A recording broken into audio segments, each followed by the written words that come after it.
La psychologie considère que le sens aigu de la justice est une incapacité à évaluer correctement les conditions extérieures. Il est fréquent que ces personnes interviennent en dehors de leurs affaires, protègent les personnes vulnérables et exigent de l'ordre et de l'intégrité dans leur entourage. Définition du concept.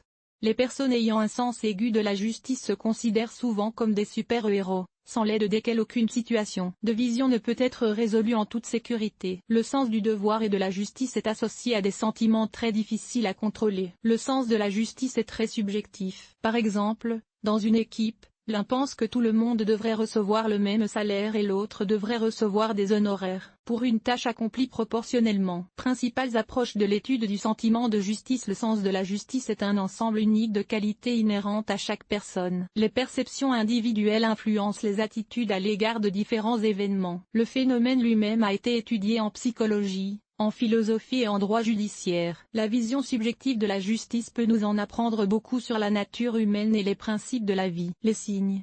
Un meilleur sens de la justice peut apparaître soudainement, mais il accompagne toujours une personne. Les signes de la formation de cette qualité sont, par exemple, la faiblesse. Si une personnalité est mentalement faible, elle ne sera pas en mesure de protéger ses intérêts et de défendre ses limites de manière indépendante et souffrira probablement d'injustices persistantes. Un autre signe de la formation d'un sens aigu de la justice est une enfance difficile. Il s'agit également d'un concept subjectif, mais la plupart des symptômes sont similaires. Il s'agit d'un manque d'amour parental et d'un faible niveau de sécurité matérielle. L'enfant ne comprend pas pourquoi il reçoit des jouets pour son anniversaire et le nouvel an, et les parents de Seriosa lui achètent des jouets tous les mois. Pour lui, c'est un exemple d'injustice. Symptômes.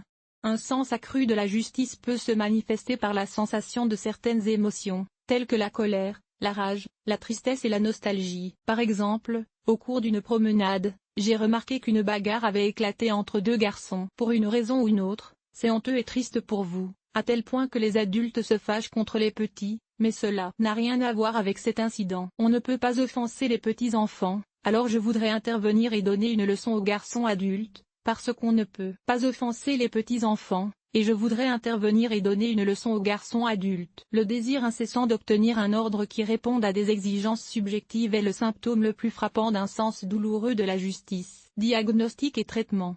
Le sens aigu de la justice n'est pas un diagnostic, mais il a un impact sérieux sur la vie et nécessite une adaptation. Si une personne manifeste soudainement cette qualité, il lui reste encore quelques problèmes dans la vie. Les spécialistes constatent des déviations dans les signes suivants: troubles du sommeil, insomnie, sommeil intermittent, somnolence accrue, la vengeance, agressivité, cardiopalmie, amertume, indifférence, chagrin, désir, changement de caractère et autres. Le traitement est choisi en fonction des symptômes. Une personne a besoin de se détendre, de se relaxer loin des stimuli externes ou du traitement. Exemple de vie.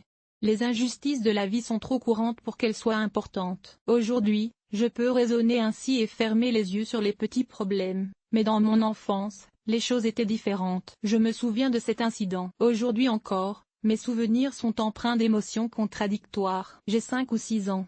Nous sommes assis sur le canapé avec ma mère et nous regardons le journal télévisé. L'intrigue commence à propos des enfants de l'orphelinat qui ont été rejetés par leurs parents. Ce moment a transpercé mon cœur d'enfant et j'ai pleuré devant cette terrible injustice. Je vis à la maison avec mes parents et ces malheureux enfants souffrent sans l'amour de leurs parents. Maman n'a pas pu me rassurer pendant longtemps pour provoquer une dispute. Conclusion.